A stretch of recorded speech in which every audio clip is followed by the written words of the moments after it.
All right, we are live. Welcome to the Riff Raff Radio Show, and I hope all is well with everybody and everything is going good.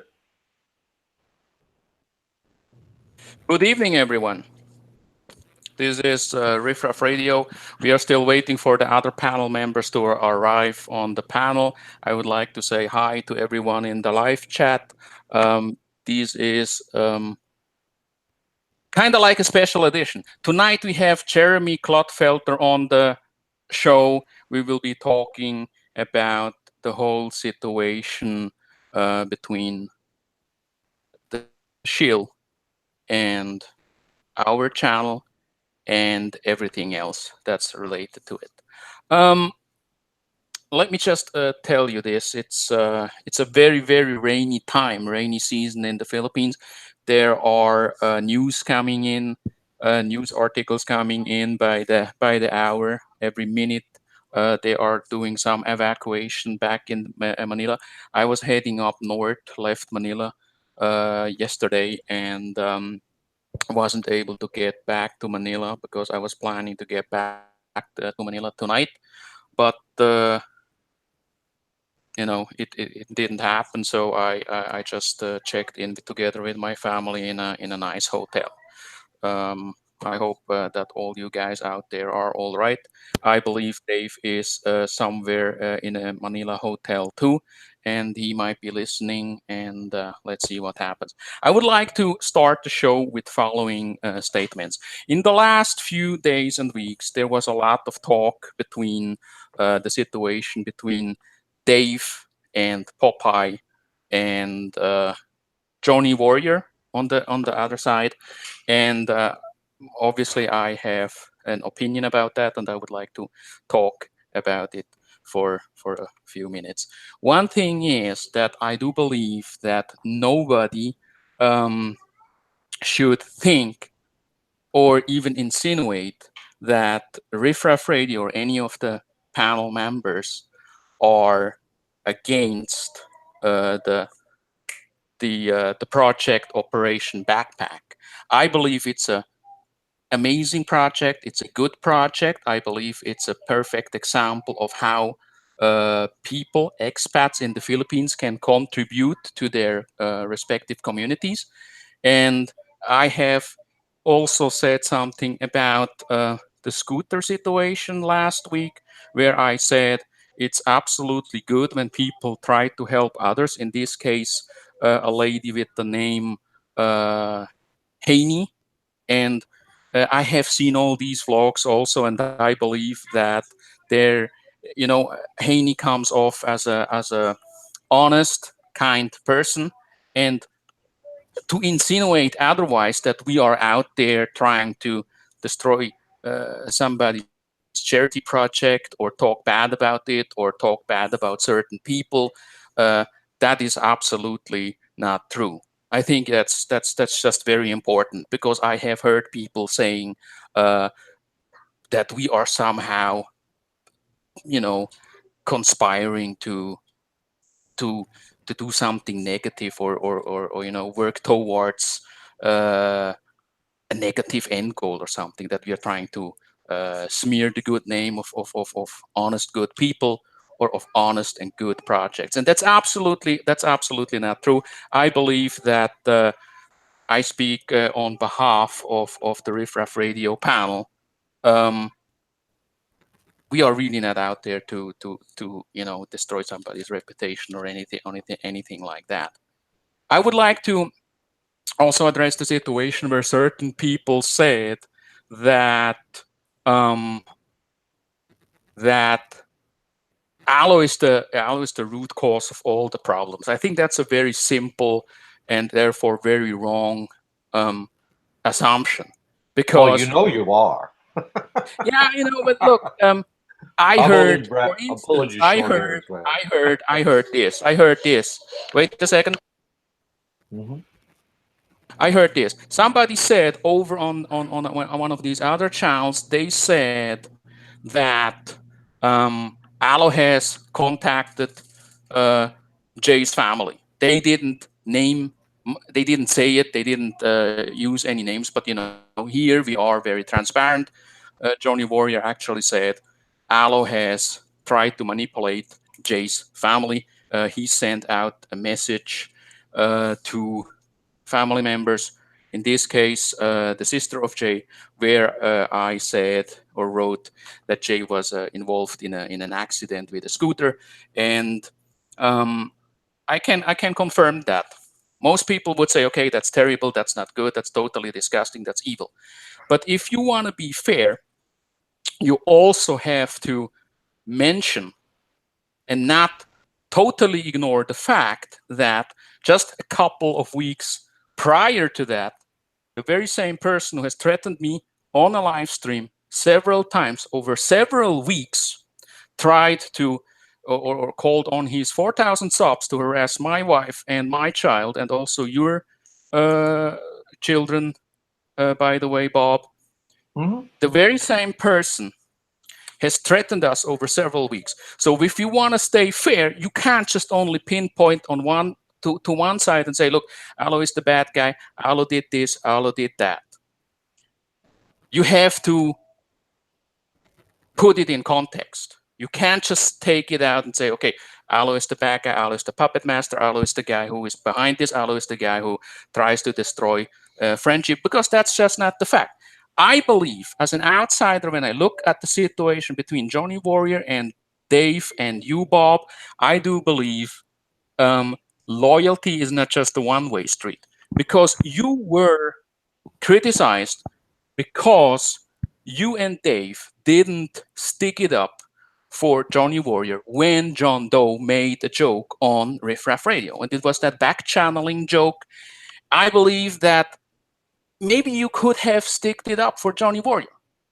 But I asked you guys earlier, where was he when you guys, Bob and Dave, were threatened and doxxed? I can't remember any statement from the other side that he criticized this kind of behavior. What he did is he went in between and said, okay, I want to mediate.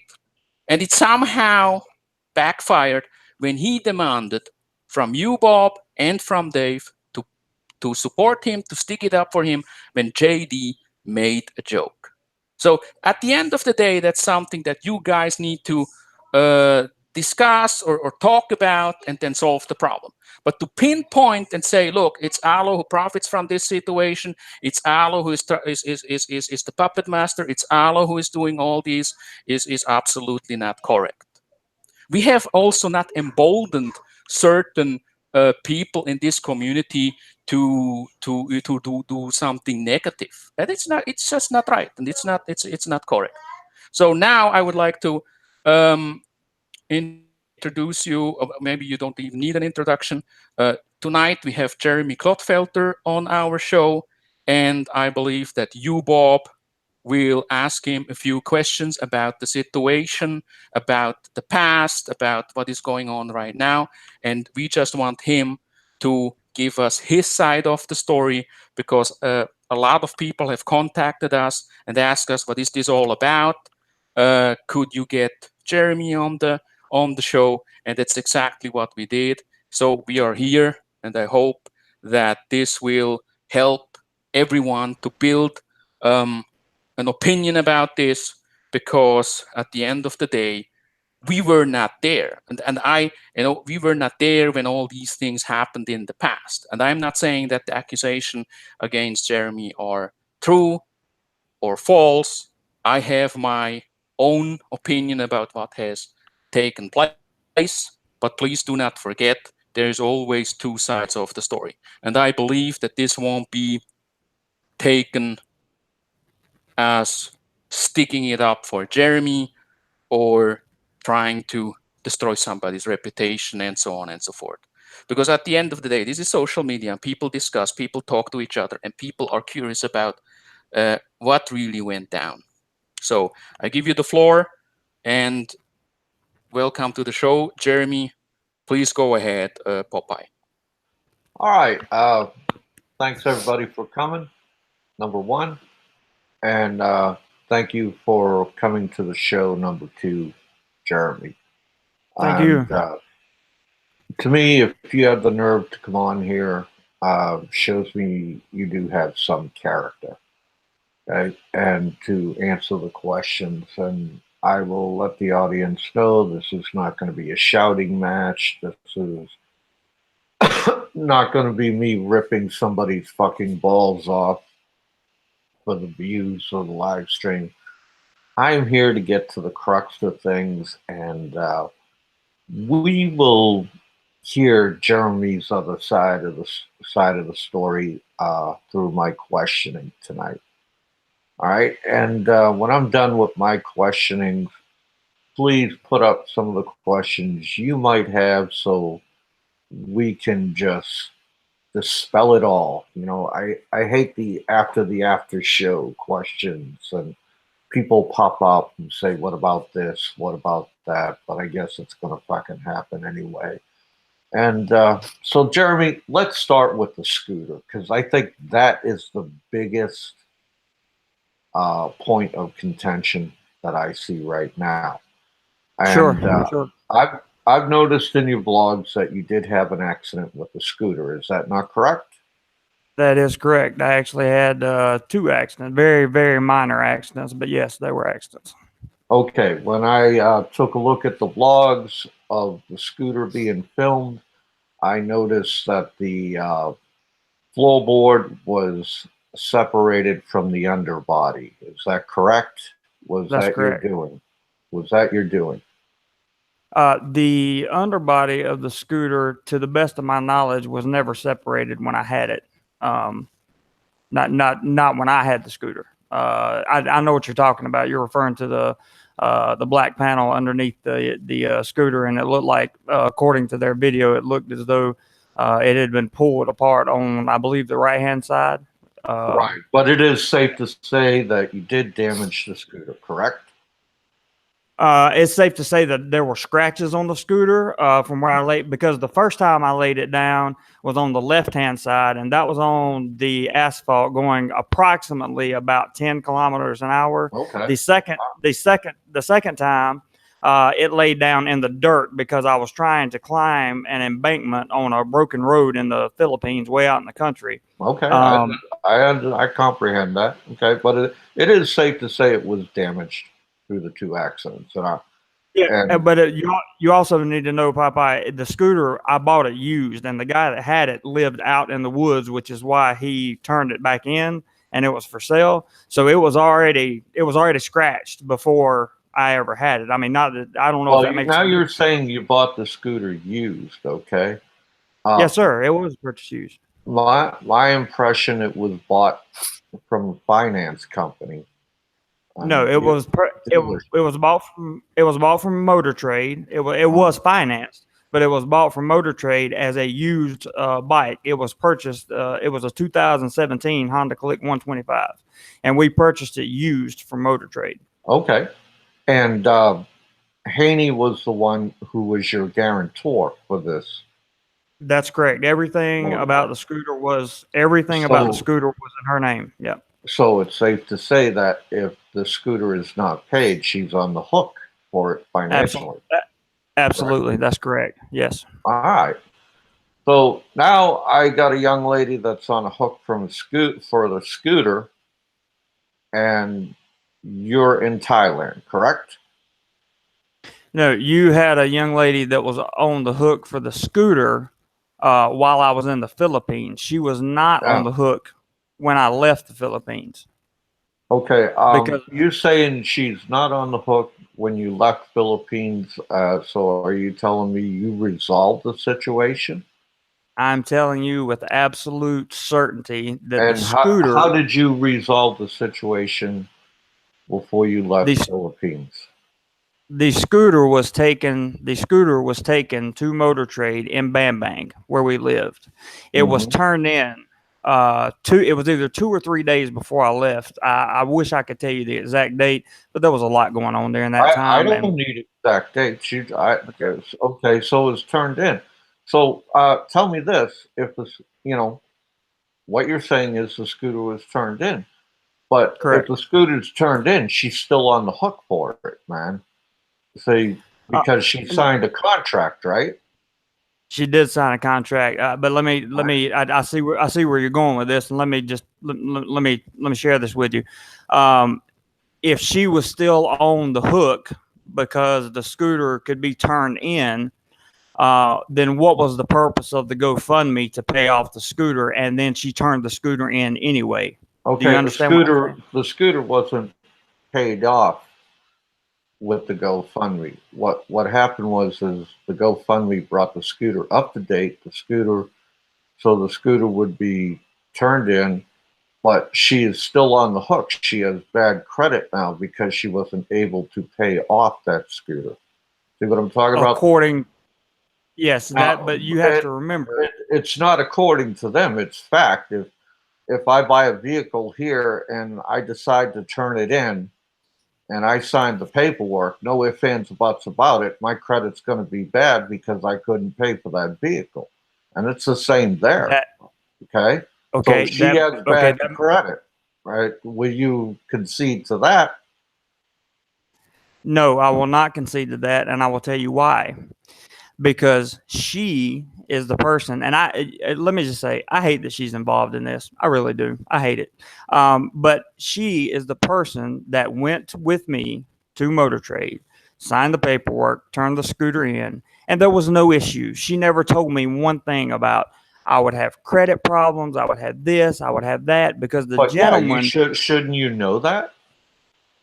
No, of course not. I didn't know that. I'm not familiar with Philippine how they do things. When she said she could turn the scooter in, it blew my mind because as soon as I found out I was going to Thailand, I told her that day we need to sell the scooter. And her response to me was specifically, "Don't worry, I'll turn the scooter in." That's what she said. Okay. But you just told me that you and her went and turned the scooter in, right? That's correct. Yeah, Okay. exactly. But this is my point in all of this about the credit, about the payments. I mean, it's anywhere in the world. It's not different in Philippines. It's not different in any other country. If you sign a contract for a vehicle for a certain price and you turn that vehicle in, um, and because you cannot make the monthly payments, all right, it's plain and simple that your credit is going to take a hit because you couldn't pay that scooter off as you signed as a guarantor. That And is not the way she explained it to me. That's well, all I'm see, it telling you. doesn't matter how she explained it to you. I'm telling you, it's just fact. That's how credit works. Period in the world. Okay. Well, that's news to me, and it was news to me when she said she could turn in the scooter because I specifically asked her when I said we need to sell the scooter. I told her we need to sell the scooter. She said, "Don't worry about it. I'll turn it in." So that's what we did. We turned it in, and when we walked away, there was nothing about credit. There was nothing about any what am I trying to say? There was no consequences. She never discussed any type of consequences after that. I was under the impression that you could just turn a freaking vehicle in the Philippines if you couldn't pay for it, according to the local barangay and the people that she talked to there. Well, there's no special rules in other countries to when it comes to credit and turning a vehicle in. It's basically across the board, Jeremy. That if you buy a vehicle and you can't pay, but you turn it in, that'll keep you out of a lot of legal trouble. Yeah, I mean, you can do that here in the States. You can turn a vehicle in, and I know you can do that there in the Philippines for a fact that you can turn it in, but your credit's going to take a hit, and that's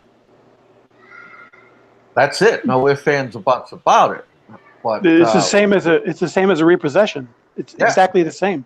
yeah, exactly. Thank you, Will. Uh, you Now, you guys are presenting news to me because this was not the way it was presented to me in the Philippines, neither by Haney nor by the people at Motor Trade. well, That stuff was never brought up. I'm always one to read a contract before I sign it. Okay. and you and Haney were involved in getting this scooter, okay? Correct. And maybe you should have read that contract. I mean, because come on, are dealerships or finance people, are they always honest? Hell no. They don't want to give you the hardcore facts. You know that. I do mean, know come that. on. See? So you should have read that contract there. Okay. So I- now let's move on. I don't want to beat a dead horse here. And so this scooter has become a big contention between you and Haney. Now, your relationship with Haney, uh, did it hinge on this? Um, why did you two break up? Uh, you know, and things We like broke. that. We broke up because I moved to Thailand. That there was no like you have to go back in order for me to fully explain that answer. We have to go back to the reasons as to why I left the Oh, I'm Philippines. getting there. I'm getting there. Okay. Okay, that's a good enough answer. Now, I've seen a few of your vlogs where you've said that, hey, I feel like my life is in danger. Okay, Yes. and I, I, I didn't really get a satisfactory answer out of that. It was like, to me, it was just a accusation thrown out there, man. So my question is to you: do you have any specifics why you felt your life was in danger, and was your did, why did you feel your life was in danger from Johnny Warrior? When I called out the video about my life being in danger, it was because Johnny had contacted me several times via private messenger. He had threatened legal action in various forms, but then I'm getting to the life part. This kind of adds up to it. So I start getting all of these. You know how trolls do, right? They have the fake accounts and they come on and they say, "We know you're in Cebu. We're coming for you." They call the name of the hotel I was staying at because when I made that video, I was actually in Cebu that week. Okay, I was, and they were saying they called the name of the hotel. They were saying we're coming after you. We're on your case. Da, da, da, we're doing this. We're doing that. And it was on and on and on. And I could quote them if you wanted to. I got a folder full of all the stuff. But we don't unless you just want me to. But I don't think we need to do that. did he say how in any form, shape, or manner, verbally, how or written form, that how he was going to hurt you There was a physically? radio there was a radio show he did with Baguio Life, in which he talked about stomping a mud hole in my ass, and he couldn't wait to get his hands on me. He better hope and pray he never saw me again, because he would mash my face in, and I have all this recorded. I mean, Okay, let's it's talk a little bit about Baguio. okay. Okay, when you were in Baguio with uh, Baguio Life, Johnny Warrior, and Gib. Yep. Okay, there was a problem there. I guess you were all in a vehicle together, and he said you went spiraling out of control. That you Yeah. were getting ripped off, and he had to get out and stand in the street. Am I encapsulating this properly? You're encapsulating what they said, but that is Right. that is Well, that. yeah. So Yeah. exactly, I'm encapsulating what they said properly. Okay. Yeah. I don't want any misconceptions here. And so, how did you? Is this where this all started? This is where I would say that was for me. That was the final. That was like my final straw. Okay, stop Um, right there. Stop right there. Where okay. did it all start? Well, it had been going since I had told Johnny that I did not want to participate in his travel magazine business. So Okay. there was that underlying animosity there that had been building and building and building.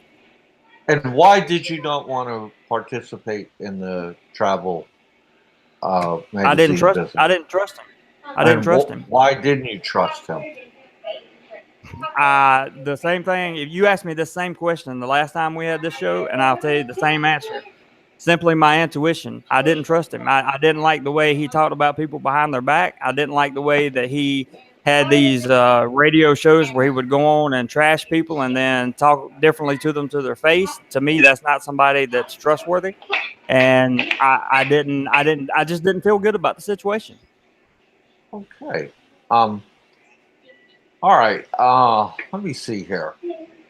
So that was the beginning of it, and then there was the incident in Baguio, the tax, what I will call the taxi incident. Do you feel that was staged? Do you feel they did that on purpose, or was that a out and out fabrication in your mind? It was the whole thing. That whole, because I'm not the one that had the psychotic break in the cab. Johnny is the one that had the psychotic break. And then when they spun this thing, it was a smear campaign. The entire thing was a smear campaign because after this incident in Baguio, I put out I put out a video about my life in Solano in which I talked about being very unhappy. And I talked about being unhappy in my environment. And these guys took it just way, way too seriously. Okay, let's talk about the smear campaign. All right. Okay. I got some questions about that. Go ahead. They claim that you told them that you had sexual relations with your mother, you were abused, and they felt very uncomfortable when you told them this in a public setting. Is that true or false? That is that is completely 100% false. All right. Then, if that is false, okay, if that is false, how could they actually concoct something like that? Well, I've explained it several times, and I'll be happy to do it again. I have went on record many times saying that I talked to these guys in confidence because there was a time when we were friends, and I told them that me and my mother did not have the best childhood. That there was some stuff that went on, in my childhood that was not good. Social services got involved, that kind of thing. Now, I never once told them that my mother had raped me or sold me as a child prostitute or any type of sexual deviancy or anything like that. This was all about we're going to smear his reputation. Come hell or high water, we're going to smear it because he made a video about us and people are asking questions about our integrity, and so we're going to destroy him. And that is Johnny's pattern of behavior, period. I mean, that's what he does. So all right. And see, people are late to the game. I got a question here. Why did he left the Filipino with the Bills? All right. That goes to this question here I got for you. They also claimed in the blog that you damaged a door in the apartment. Is that true or false? That's false. I addressed that in the video I did last week. This door that they're talking about is a sliding glass door. The door was off the track the day that I moved into the apartment, and it was off the track the day I left. It was never fixed. So I have no way. I wasn't there. Wasn't on the ground. So, would you concede that there's no way to prove on either side who's right or wrong in that? Correct? Absolutely. Yeah, you can't prove that. Yeah. Okay, so let's move on then. I just want to get that out there. And I got a guy asking, now, let's go back to this about credit. I mean, how old are you, Jeremy? Yeah, so here's the thing Jeremy, about credit. How old are you? I'm 37. Okay, now that leads me into this question. I mean, 37 years old, I feel you're a grown man. I feel you know a lot of things and you know the way of the world. Okay, I do. and you have to concede to me that it is fact that her credit is damaged, and it really doesn't matter what she told you in the beginning. It's what's at the end of it, and Well, you it have to does matter. concede to you. Well, you have to concede to me. Her credit is damaged. I Okay. can't concede that because I don't know that. Now, Uh, according to everything I was told in the Philippines, there is no uh, credit damage. uh, I'm telling you what was told to me, what was passed off to me. Was I ignorant in the situation? There's a good possibility because uh, I wasn't thinking credit and all this stuff. I was thinking I'm not leaving her with the scooter payment because I had intended to make sure that she sold the scooter before I left. I made that very clear. However, we turned the scooter in instead of selling it. okay, I gotta make uh, not a disclaimer, but I I could say a disclaimer, but I have some information. I read all the paperwork. Okay, I Okay. received I received all the paperwork, Jeremy, and I actually read it. Okay, Okay. because I've actually been out there in the real world, and I've bought a lot of different vehicles. I've paid them off, and I read the paperwork, and yeah, your credit is going to take a hit if you turn the vehicle in. Okay, now see, I'm not just the type of guy. I'll let you know honestly. I don't go on what people tell me. I I grab the paperwork, I read the paperwork, and I know where I'm going to want to stand. Okay, and that's the way I see it. All right, and I'm looking at the whole situation now, and I'm not saying you're wrong, and I'm not saying that the Johnny Warrior side is wrong. Okay, and I will say I've seen a lot of wrong on both sides of this. All right, and so what I'm going to do now is that's the way I want to leave it right now. What I'm going to do now, I'm going to let Will ask you a couple of questions, okay? And Sure. he's a pretty good guy, and he's pretty astute about things. So if you don't mind, I'd like him to ask you a few questions. Go ahead. Hey, Jerry, nice to meet you. I don't know who to believe on this thing. I personally think you kind of overdid it a little bit with "my life is in danger" video. Um, but at the same time, claimed he claimed you went correct in the video, and we know that he's too big for you to actually push out of a taxi. We know that. So I think he caught himself doing said that you pushed him out of a taxi. But I told him he was at a show about this. I said, if you think your life was in danger, because he claimed his life was in danger from you. Remember that? Yes, I do. He claimed the same thing in the PNP station. Yeah. Yeah, he claimed that his life was in danger for you. And I said, why would you put your family at risk if you think you were hanging around with a guy with danger? He was like, well, I didn't know. I didn't do this, blah, blah, blah. At the same time, I ask you the same question. If you felt your life was in danger, why didn't you get out there sooner? Why did you hang around so long? That's a very good question, and it's a very, very, very simple answer. I didn't have the money to leave. That's it. That's it. Okay, so the way I understand it is you had an employee relationship with him. You were contracted to do work from him, and you No, didn't do the work. So you got in a fight because you didn't do the no, work. You didn't meet your no, deadlines. No?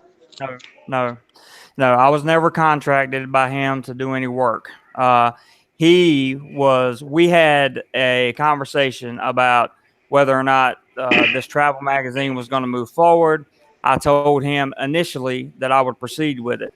After spending 2 months, the better part of actually the better part of 3 months, getting to understand what his objective was with this travel magazine and what he wanted to do, I told him that I was simply no longer interested in doing it, and I wasn't. I wasn't interested in doing it, and I told him I wasn't going to. That's it. So what did you do for the 2 months? I mean, you planned a magazine for 2 months. Did you do any work? Did he do any work? Or did you just talk about it in a bar and then for 2 months you didn't do anything about it? There was nothing done. That's the point. There was nothing done.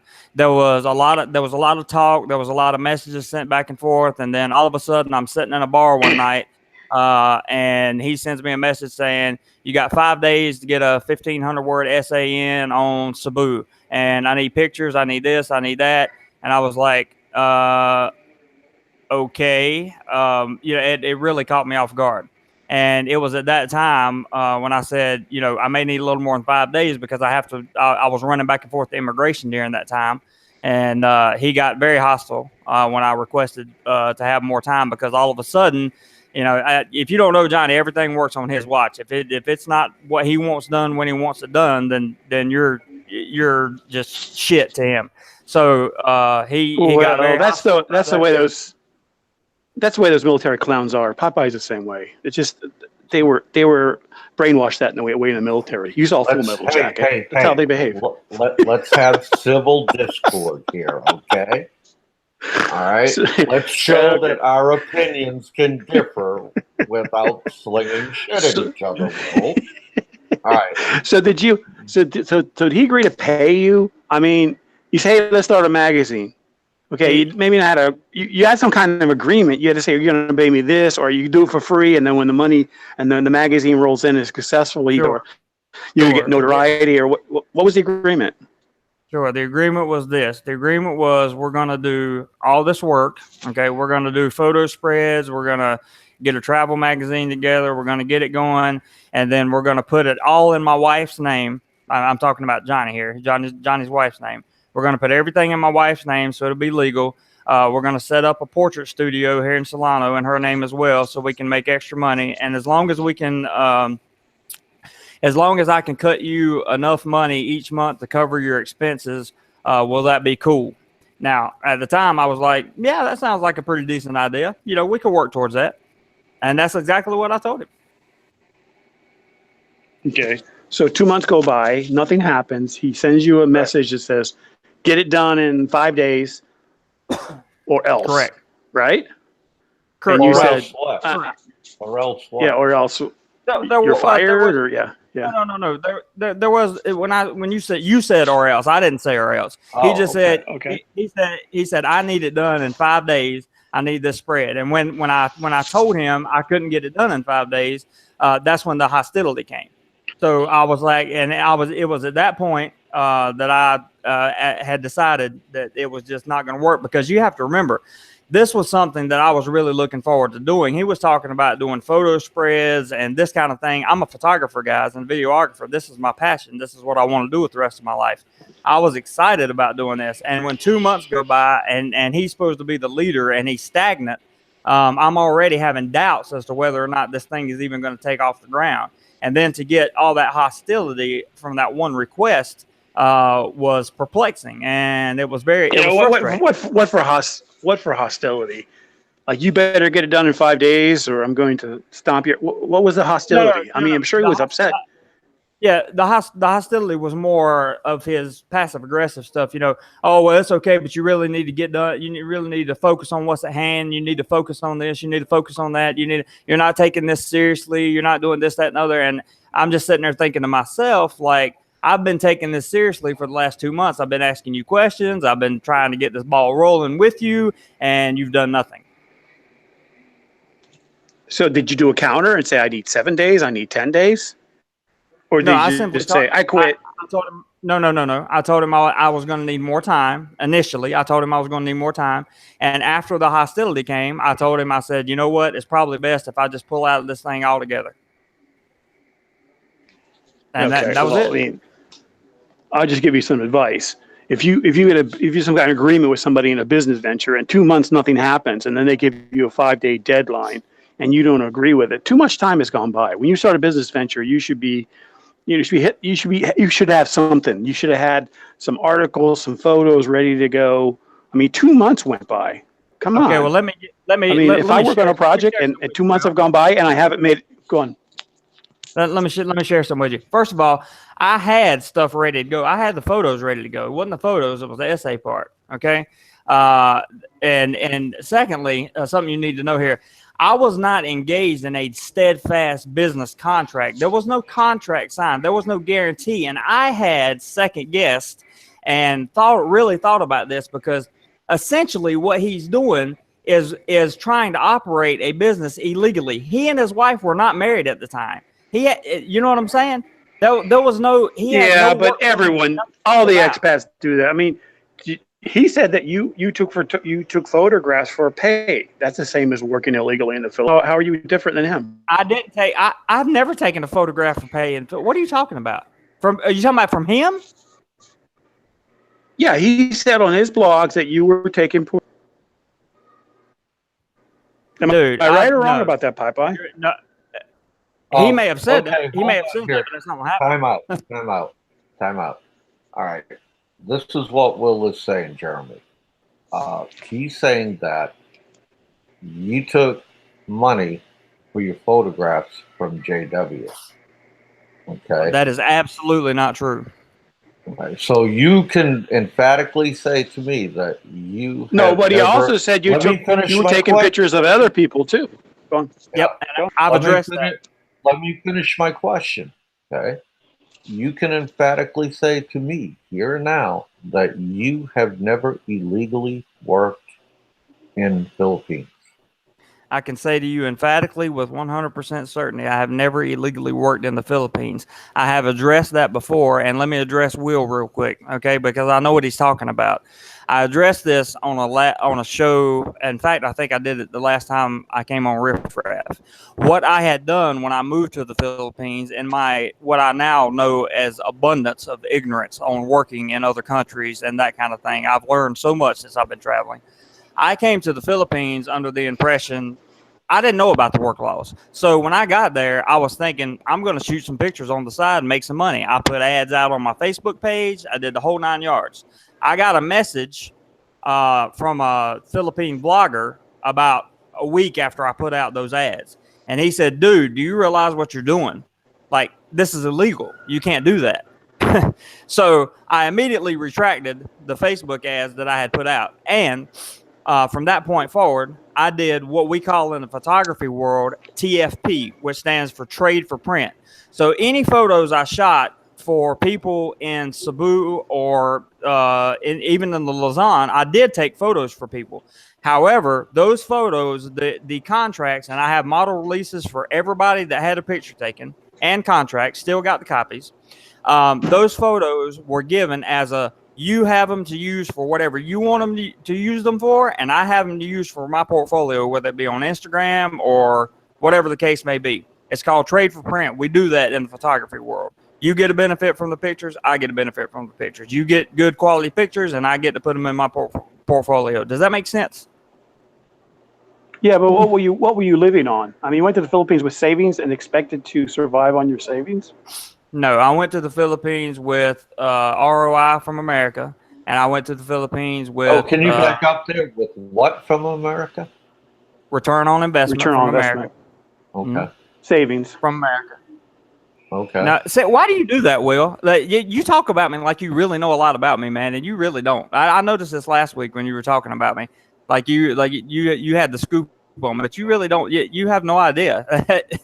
So I don't go. All right, let's not get out of hand here. Okay, what else? What else were you living on, Jeremy? I was living on that, and I was living on the small portions of income I make on my side internet businesses, which are very small. I have a whole video dedicated to it. You're welcome to watch. All right, let me ask you this. Do you collect any SSD or SSI or anything like that? I don't get into the specifics of my income. You're welcome to form your own opinion. I don't ask people about their income. Mm-hmm. Well, see, the reason why I asked that question, I don't care if you're, number one, if you're on SSD, if you're on SSI. This is not a gotcha question. This is a question that will come up with others, and it goes to transparency, okay? Because I feel you put yourself in a position right now where you have to be totally transparent if you want people to believe what you're saying.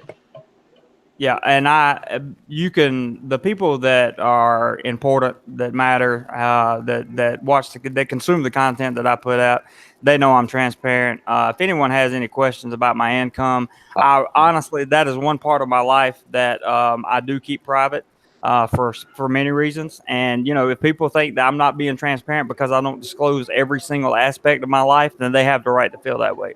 Yeah. Well, I'm just forewarning you. That's how YouTube is. They will Yep, I crawl. agree. They will crawl up your ass with a microscope. Okay, and they will want to know every little detail, especially if you have a GoFundMe, if you have a super chat. They want to know what exactly are we are giving to, you know. And when you come out on a live stream, you're public. When you do a vlog, you're public.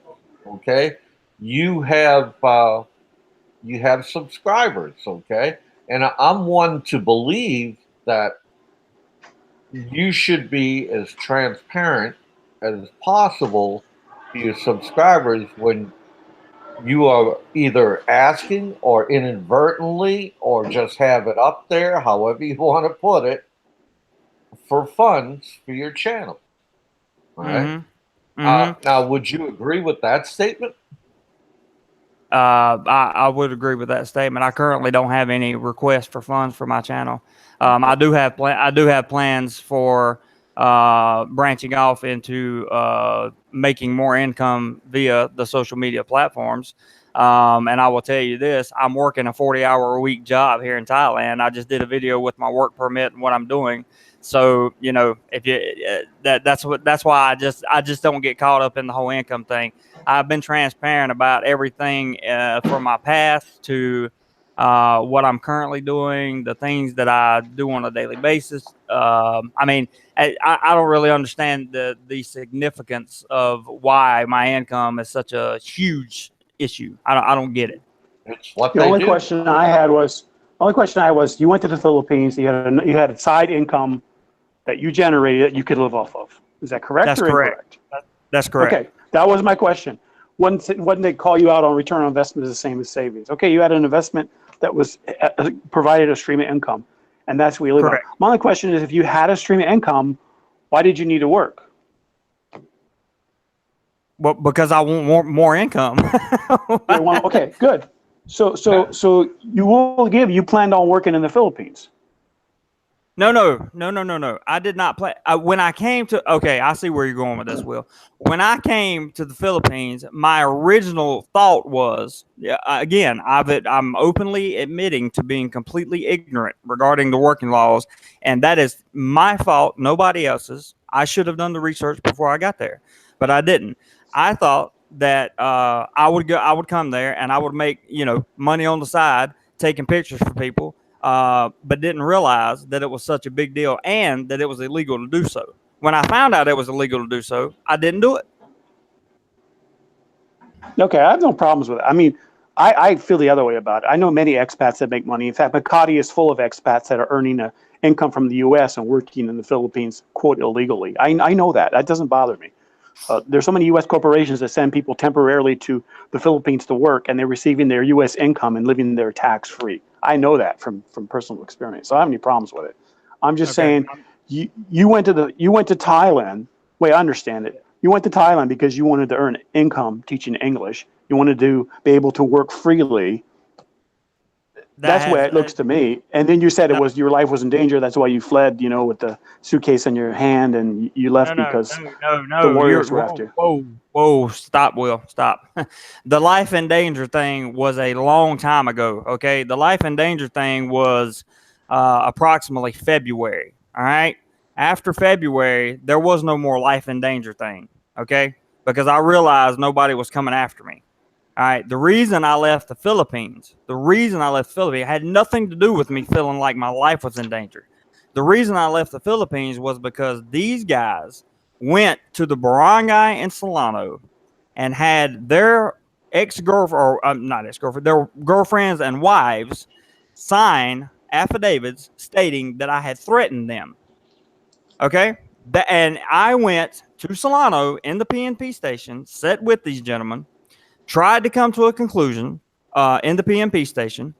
And the PNP officer at the end of the discussion looked at the ex-girlfriend and said, if he threatens you again, let us know. Okay? Now, that PNP officer knew with absolute certainty that there was no threats being made. If you guys would have been there, you would have understood that the screaming and the yelling and the I mean, it was so well rehearsed, everything that they had said. If they thought that I was threatening a Filipino citizen, they would have arrested me on the spot. Okay. And I All right. inquired. We got Wait, the gist. Hold on. Can I? We got the gist. We got the gist. There's one more thing I want to move on to before I make my summation of all this. And I understand your point, and it sounds like you're starting to vent, and I don't blame you. Okay, and we understand that situation at the PNP office. So you left to avoid legal troubles. What you're saying, you didn't want it to escalate any further, so you moved to Thailand. Is that correct? I moved.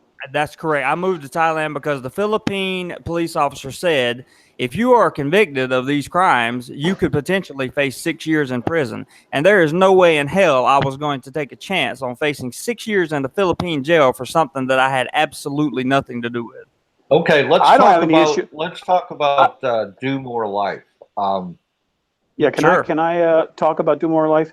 So you basically, well, you had no ties there anyway, so there's no reason why not to go to Thailand. It's not that far away. Now, when they said to you, we trademarked Do More Life, did you know that you could actually countersue for trademark squatting? They haven't done anything with that trademark. You were using it already before you trademark it. You had a good case. I didn't know. I didn't even know that. What you just said is news to me, Will. I've never heard of that. Oh, absolutely. Absolutely. It's been happened so many times in the industry. Somebody's using a phrase or a trademark. The other person trademark it just for the purpose of trademark squatting. Exactly. And you can prove it's for trademark squatting. They've actually on YouTube claiming they did it for trademark squatting. Not that they planned on using it, but to basically sit on the trademark and use it against you. You can write the Copyright Office right now and ask for an appeal, and they will take the trademark away from them. Well, I can assure you that I will look into that first thing Monday morning because I have never heard of that. I really haven't. Oh, I've never absolutely. Heard of that. Absolutely. I appreciate the information. All right.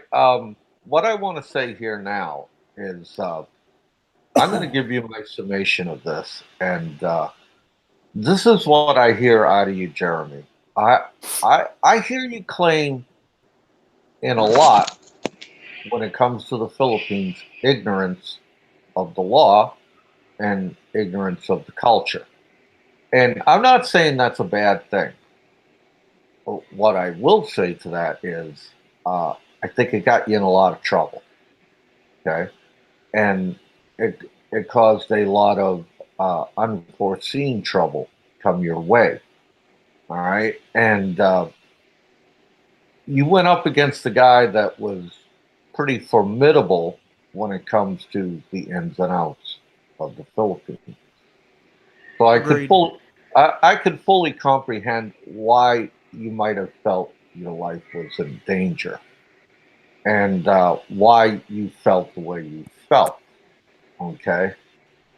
But I cannot agree with you when it comes to this motor scooter because this motor scooter and her taking the hit financially and on her financial records is undeniable, universal. Every country, same thing. All right. And I understand people can present things to you in a certain way and it sounds all good and, sunshine and flowers and stuff like that. But I'm one to never take people at face value, and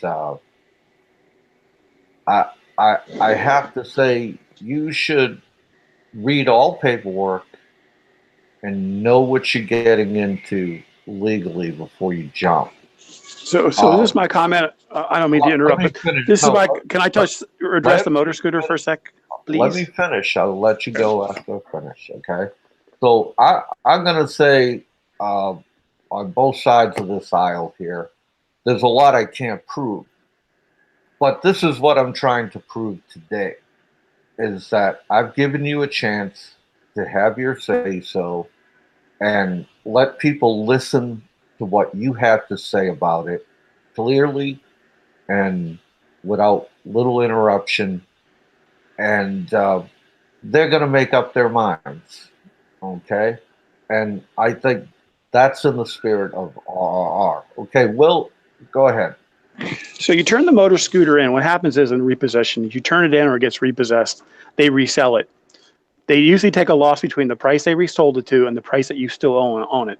And if you want to make this right, you contact the dealer and you say, I want to make this right. I want to pay the difference between what you sold it for and what I owed on it. And usually if you pay it off, they'll remove any markings on the credit. They'll remove any marks you have on your credit. So my suggestion is you contact them and you take care of this. So she doesn't have the credit hit. That sounds pretty fair to me. I have absolutely no problem doing that. But I'm gonna, whenever you guys are ready for me to give my summation, let me know. Okay. Will, anything else? No, I'm fine. Go ahead, Jeremy. All right. Knock your socks off, Jeremy. I want to be clear about a couple things. One, the only thing we've really gotten to tonight is this freaking scooter. And the thing about it is, you know, I made sure before I left the Philippines. I mean, I went into extraordinary lengths and measures because I had been bombarded and harassed for months and months prior to this. I knew that if I slipped in any regard, that these guys would blow up the YouTube station, the channels, and try their best to just put me through the ringer, which is exactly what they did. Okay, I left the Philippines with that scooter turned into motor trade under the assumption, the impression by what I was told, not only by Haney, but by the people at Motor Trade, that there were no more consequences. Now, you can think I'm stupid. You can think I'm ignorant. You can think that I'm just full of shit. It really doesn't matter to me at this point because I know that when I left there, my intentions were correct, my motives were correct, and I did everything that I was told to do in order to make sure that that girl had no hardships. You can believe it or you cannot believe it. Okay, I've heard 10,000 times in the Philippines. Oh, it's the Philippines. Don't worry about it. They don't have a credit system in the Philippines. I've heard that 10,000 times. So when people tell me at Motor Trade, don't worry about it's being turned in, it's not a big issue. When Haney tells me I'm turning it in, don't worry about it. Then guess what, guys? I'm not worried about it. Should I have sat down and read the contract? If I had to do over again, you damn right. I absolutely would have read the contract. And I can assure you, going forward in my life, there will never be another piece of paper that I, A, don't get a receipt for, and B, that I do not read every single word of. That's for sure. I learned some valuable lessons in the Philippines. I really did. But not one time has anybody. All these questions that you've asked me, Popeye, have been about the scooter and about Haney. And the thing about it is, nobody has addressed the fact of the harassment, the slander, the libel, the shit that I had to go through that brought me to this point. Nobody has addressed the fact that Haney. Address that. Hang on. That Haney I would like has you not, to talk about that right now, Jeremy. Well, nobody has addressed the fact that Haney would not even be. Listen, I just did a live stream last week, another one. I did two last week on talking about the difference in dating in the Philippines and dating in Thailand. I have nothing but even though Haney did what she did with Gib and Johnny, I wish her no ill will in any way, form, or fashion. None. Absolutely none. Because she got caught up and manipulated by the greatest manipulators that I have personally ever met. Okay? And I'm going to tell you that these guys, you know, here's the thing. If this scooter thing was real, if it was real, why didn't they come out with it when I left the Philippines? Why didn't they come out with it then? They came out with it 3 days after I made the appearance on Riff Raff Radio the last time, which put their credibility into question. And if you will follow their pattern of attacking me, they only come after me when I put their credibility in question. That's what they do. That's when they attack. That's when they pounce. And let me remind everybody, had Gibb and Johnny not taken Haney and put her on camera in on this video, they could have come after me for the scooter without bringing her in it. Okay, they put her in it, and now they want to claim that we're making her nervous and we're causing her anxiety and we're doing this to her. Nobody's doing anything to Haney. They made Haney a part of this, not Jeremy. Now, I know some of you don't believe that, and frankly, I'm going to be totally honest with you. I don't give a shit because I was there. I know what happened. I know exactly where my mindset was. I sleep well at night. I have no problems with what I did. None at all. And I wish nothing but the best for Haney. And there's no reason for her to be stressed or be anxious or anything. If anything, she should be upset with the bastards that put her in this position. And that's really what I want to say. Okay. I have one more question for you, Jeremy. Sure. All right. And it's a very, very important question. Do you feel that I gave you a fair chance to speak your mind today? You gave me a fair chance, but you know the topic, the topics that you're going after was a scooter. I was really hoping to get something more substantive than just a scooter. I mean, the scooter. The bottom line is right there. Hold on right there. Let me give a little recap here. I did ask you about how you felt. You know, your life was in danger. I did ask you where did this all start. I did ask you about the incident in Baguio. You were asked by Will about the Do More Life trademark and what was going on there. I don't think we just covered just the scooter, Jeremy. You know, you really. My point is, I think you should slow your roll on that, bro. my point is, you led with the scooter. We're finishing with the scooter. The scooter's been in the middle. It's all it's all revolving around the scooter. There's so many more things that we could address here regarding the situation with Johnny that I had with Johnny, and I wasn't under the impression that I was coming on here to defend myself from the scooter gate. Okay. I put out a video when they put out a video about the scooter. I put out a live stream last week about the scooter. This is my second appearance on Riff Raff to talk about the scooter. I am sick of talking about this goddamn scooter. I mean, it is what it is. It happened the way it happened, and I have no regrets in the situation other than I hate it. If in fact this credit thing is true, I hate that for Haney because I, honest to God in heaven, was not aware of that. I really wasn't. So if in fact that's true, I hate it for her. I really do. But I don't have there. You know, nobody wants to talk about how all this came about. I mean, why I've been a target. So let me ask you. Let me ask you a question. And this, I don't care about the scooter either. But do you think Johnny Warrior is a threat to society?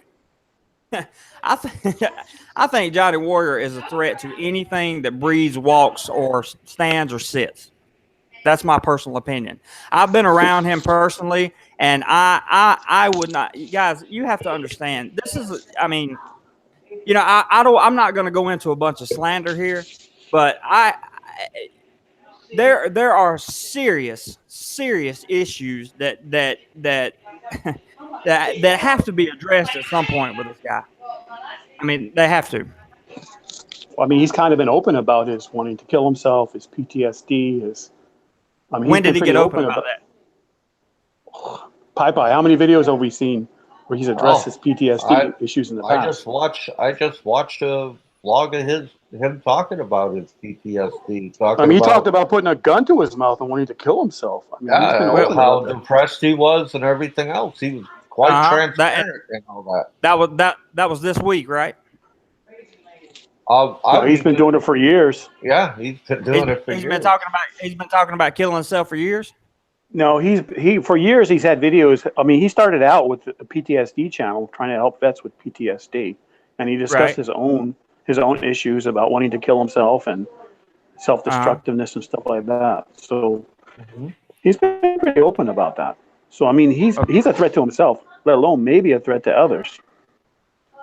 Okay, well, my point is he's definitely a threat to me. This is a guy who had family members sign a criminal complaint at a barangay based on nothing more than he was scared to death that I was in Manila at the U.S. Embassy filing complaints on him. Because, see, the difference in me and him is I'm not hiding shit.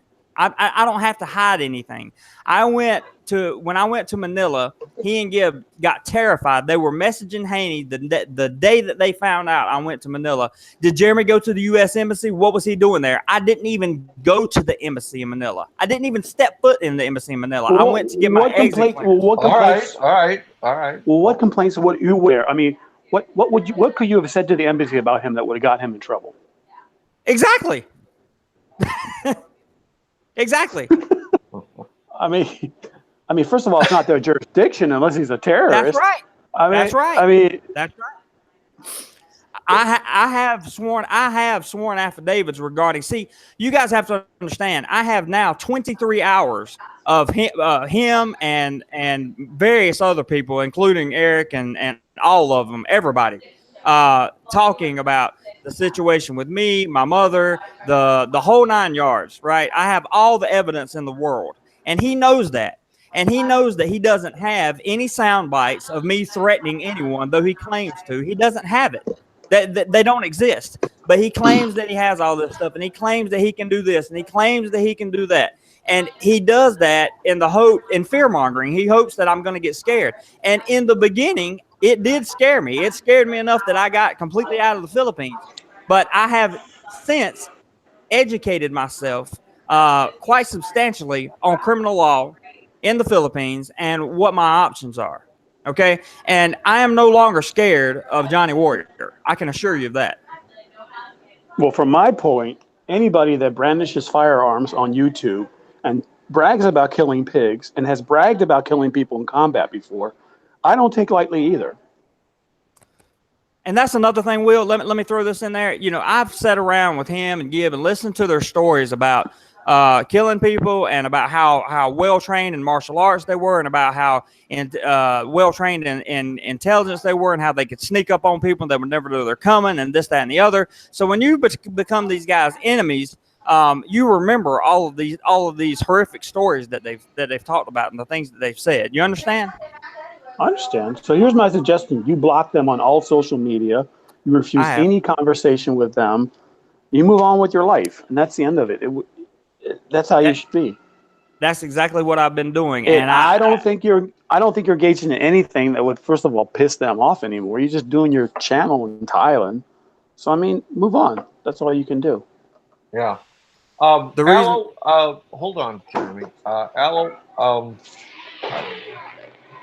you want to jump in here and give me what you think? And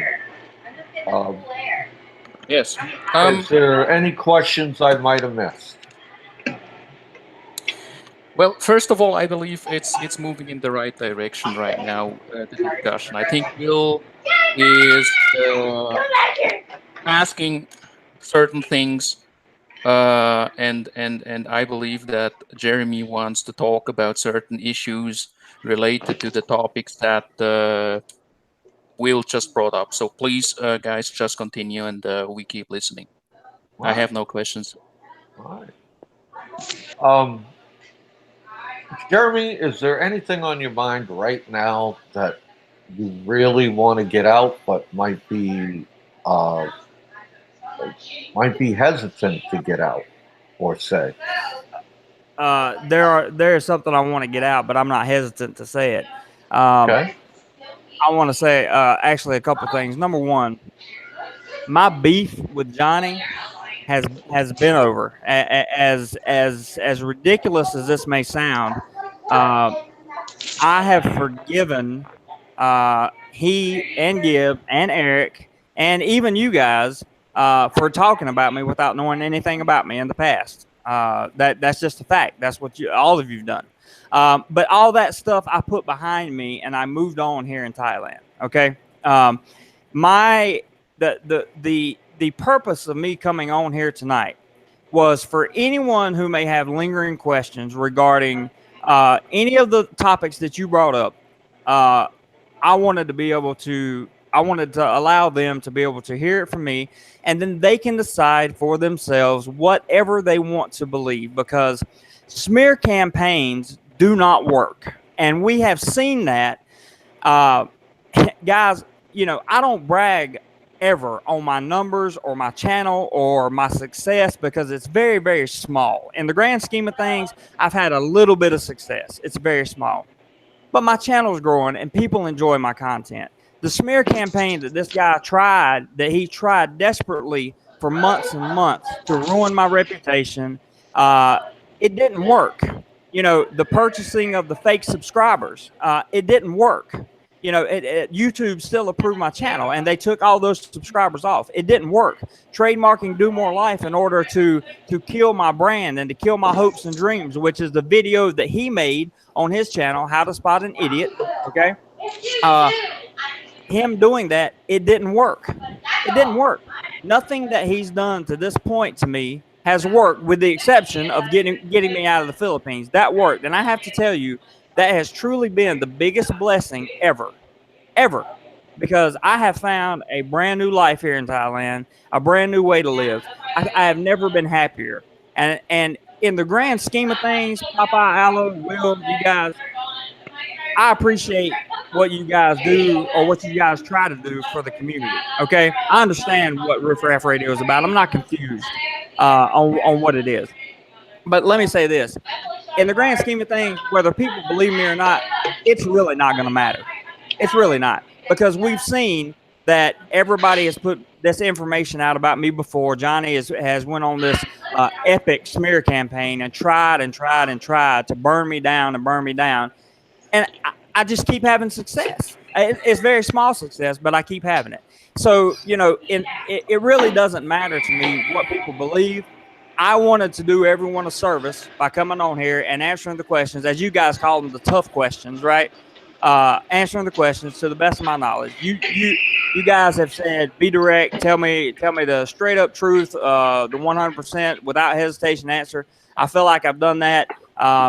If I have left anything off, by all means, feel free to ask questions, because I really genuinely have nothing to hide here, gentlemen. Yeah. Okay, Will. Just a second, gentlemen.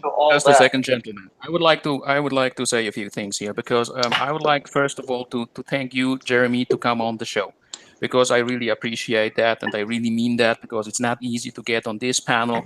There are different people on this panel, and they asked uncomfortable questions, and that's what we actually do here on Riff Raff Radio. But I really mean that when I say I appreciate you coming on the show. My personal impression is that you are a guy who is, in at least in my book, you are a real travel blogger. I find that you put out good content. I mentioned that the last week. I have seen your blog with that guy, Steve, in Pattaya, when he was talking about his experience coming from America, going to the East, going to Thailand. And I have watched a couple of your last blogs. And I do think that you get around, and I think you have a future in this genre on YouTube. And Thank you. my impression is that you have good editing skills. Maybe at some point you were a little bit naive. But let me ask you, and let me ask the other guys on the panel. Jeremy is a white American And on the other hand, we have a woman from Southeast Asia. He came to the Philippines.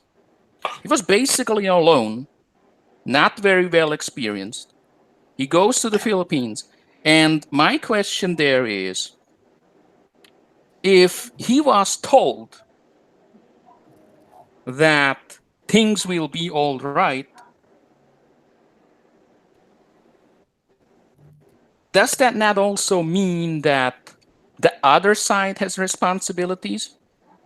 Because it seems to me that everybody kind of feels like, okay, it's Jeremy's fault. Jeremy should have read the contract. Jeremy should have done this and that. What about the other side? When you are in a relationship with a woman, Well, does that let me say mean let me does say that something about this. yeah? But does that mean that the other side has absolutely no responsibility at all? Because at the end of the day, it was her name on that her signature on that contract. But my question with the whole I hate to get to the scooter thing was, but Jeremy did bring up a point in one of his videos. They were driving the scooter after it was turned in without accessories, And so that means let they me tell got you it this. back. Let me Got tell it you this. back. So The I don't whole understand the whole fucking story. scooter issue is in my opinion, totally fucking overblown. Because that's where I absolutely agree with Jeremy when he says we are focused on that fucking scooter again. We talk about it. We have talked about it in the past, and I have a feeling that this whole scooter thing, if we wanna talk about only one thing and one thing only, and that's the scooter, I do believe that there are other issues. And he brought that up just like 20 minutes ago.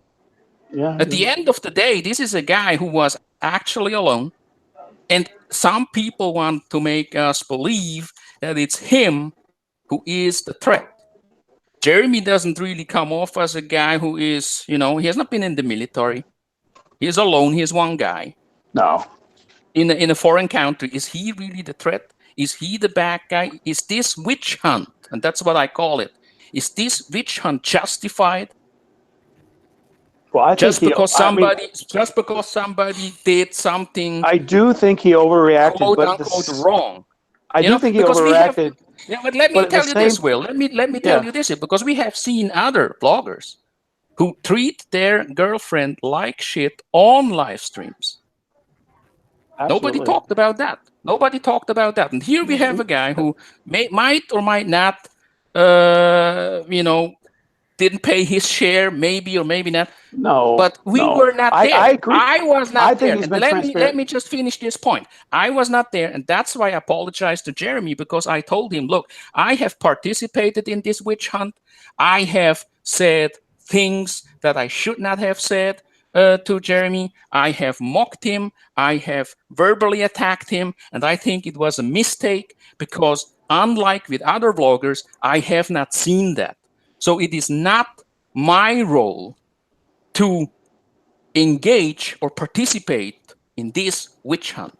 And I that agree. automatically makes me the enemy in the eyes of the other camp. And I think that's wrong. That's one thing.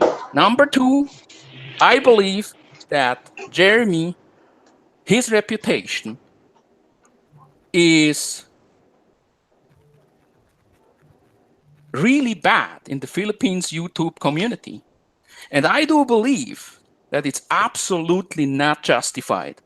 There are people who will say he is a threat. There are people who will say that he is a piece of shit, and so on and so forth. But always keep in mind that certain people in this community, and you know that for a fact, Wally, they have done something very, very, very similar to you and to me. And that's the decisive factor here. Because everything that he says, I have seen it before. Of Everything course. that he criticizes, I have read that before and I have heard it before. Because no offense meant, I do know how things are being done here on the social media platform such as YouTube. And I do believe that the term smear campaign is more than just accurate. Because in my book, that's exactly what it is. And therefore, I felt I owe him an apology. Well, I apologize too for participating in this. What I didn't know was Jeremy's 37. 37, I was barely starting my IT career. He's dealing with people that are a lot older than him, a lot more experienced, been around. So I will give him the benefit of that on that. Yeah. What I got to say about this is, you know what? I'm pretty much a man, and I've been around, and I will have to say that, yeah, I participated in that smear campaign, and that was wrong. I laughed when they said what they said, and I will apologize for that. Right? But what I will not apologize for is I'm a certain type of guy who definitely believes that ignorance is not an excuse. Okay? And that's all I'm saying about that. And the reason why I bring it up, I just want to let Jeremy know that, yeah, ignorance is not an excuse, especially at the age of 37. You are right. That can fly with dogs, clowns, and children, definitely. Yeah. All right. And Okay. I'm not hold on. Look, I'm not finished. I'm not knocking you, Jeremy. Okay. Don't take it as a knock. All right. And I'm just going to give you a small piece of advice. While you're there in Thailand making your way, know all the rules and regulations. That's all I ask. And I guarantee you, you will avoid a lot of problems like what you experienced in the Philippines. Right? Because there's no going back on either side of the sides here. There's no going back. I don't think there'll ever be any forgiveness. There's going to be no kumbaya fucking moment. I guarantee you that. But I can't apologize for that, for smearing you. And I mean that wholeheartedly. Okay, can I respond to the panel now? I would really like to say a few things. Sure. First, for all of you who apologized, I genuinely appreciate that. Really. Secondly, I want to be very clear that I am not claiming ignorance as an excuse. I am telling you that ignorance is the reason ignorance is the reason for the things going down the way they did.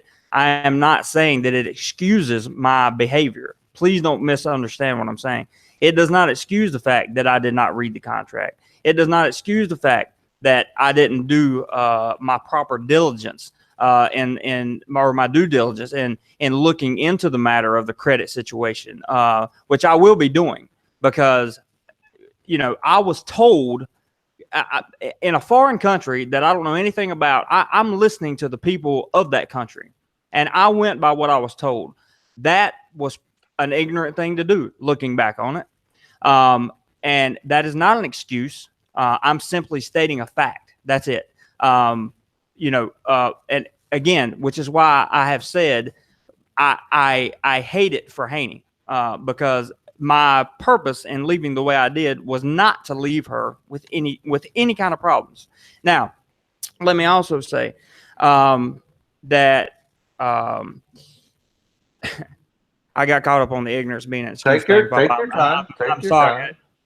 That's because one thing I learned, and I wasn't going to bring this up because I'm not a person. By the way, when I talk about my recovery, my drug addiction, I never, ever, ever will you hear me say anything to call attention to myself or to get sympathy. The reason I talk about that is because I want somebody to be able to look and say, hey, if he did it, I can do it.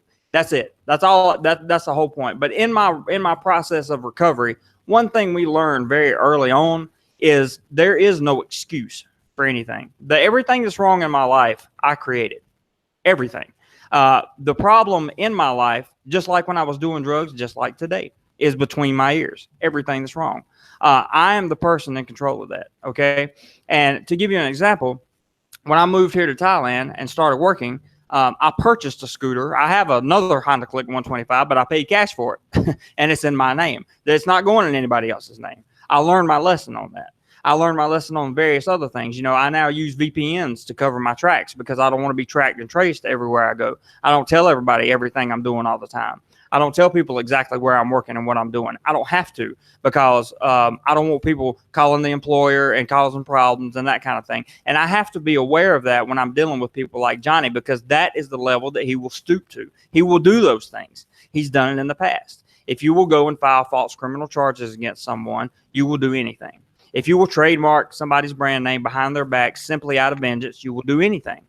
So let me just say to you guys, first of all, last week, Aloe, I was shocked by your apology, and I very much appreciate it. I also very much appreciate you taking an open-minded stance on this and really looking at both sides of the situation.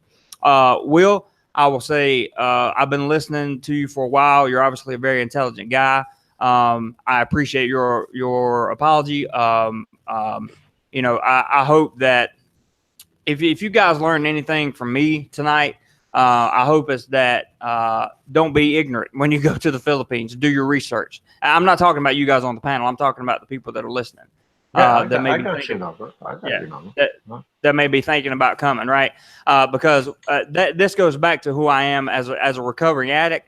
My life is about teaching people based off my personal experience. And my personal experience in the Philippines turned out to be very bad, very poor. And I am now sharing that information and telling people what not to do based on my personal experience, because there are two types of people in this world: people that'll teach you what you need to do and people that'll teach you what not to do. And I've had the pleasure or unfortunate pleasure of being around both.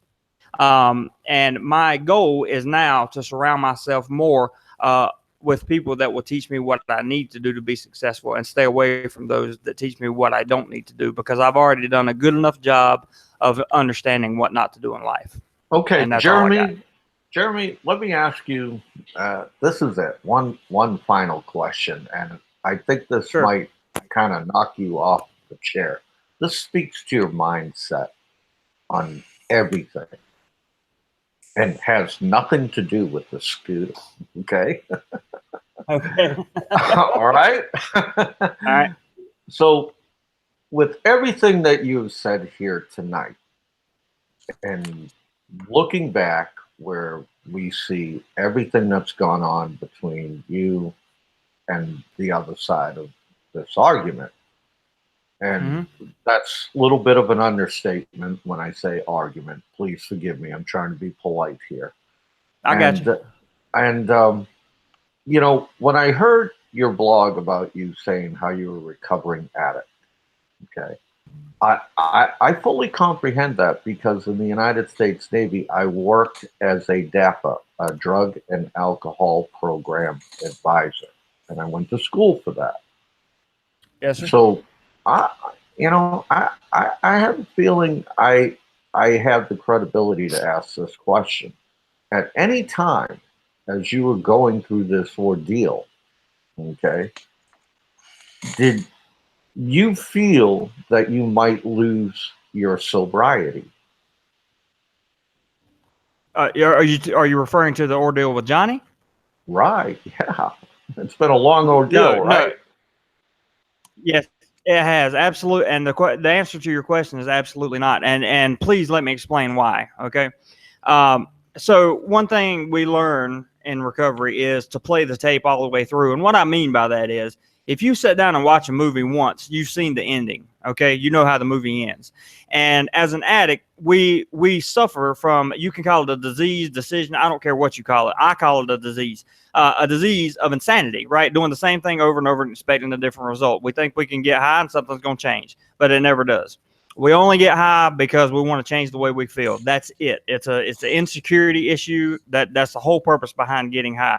Now, during recovery, I know how my movie ends. If I get high, I already know that that movie ends with me either in a jail, an institution, or dead. Those are my only three options. So to answer your question directly, Popeye, there is absolutely no thought in my mind about using drugs ever, never Okay, again. now I'm going to tell you why I asked that question.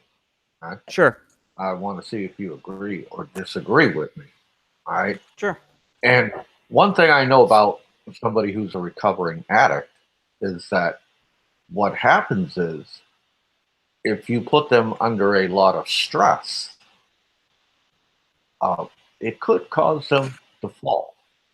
All right. That is correct. Yes. All right. And that's why I asked that question because I feel that question covers you to a certain extent to let people know out there that you're not going to be fucked with and the story's not going to end the way you think it's going to end, as you were saying. And when I hear your words and what you're saying, you are correct. Only the addict knows how the story's going to end and can control how the story ends, whether good, bad, or indifferent. Right. Let me add to that too. Will brought up a good point last week that statistically, addicts are, it is a very small number of addicts that actually truly stay clean the rest of their lives when they Oh, get clean. without a doubt. Uh, And that uh, leads me to y- this question. All right. okay. Um, when it comes to being an addict and all, um, do you feel under any circumstances that that information is now out there and other people listen to it and you know the stigmatisms and you know the prejudices that go with it? Do you feel in any way that might speak to your credibility and everything you have said here today? I don't know, Popeye, that it speaks to my credibility. I do know it speaks to my transparency. I can tell you that the the purpose of me talking about recovery is the message is hope and the promise is freedom. Okay, when we work steps in a 12-step program, we really have to get gut level dirty, butt naked honest about who we are, our insecurities, the things that we have to deal with, the things that make us who we are. We have to understand what void that it is or that it was in our life that caused us to seek self-destruction in order to try to fill that void. And then we have to identify the void and replace it. And we replace it with spiritual principles, things like humility, honesty, open-mindedness, willingness, restitution. Those things are what we fill that void with. Okay. And we get in touch. We become hyper self-aware of who we really are. So I can tell you on a live radio show that I'm fucking scared of spiders, and I'm not scared to admit it. I get scared sometimes if I sleep in the dark. I mean, sometimes I'm a grown ass man. I'm still scared of the dark. I'm okay with that. I'm okay with putting that out there. I'm okay with telling everybody that because that's who I am. And if I am not who I am 100% of the time, all the time, every day, then I'm just wearing a mask. And that mask is eventually going to fall off. It just will. Always. Okay. All right. Allo, what do you got, brother? People who try to pretend that they are better than others, that they are very positive all the time, that they are very intellectual, people who are basically saying that when I talk, you listen.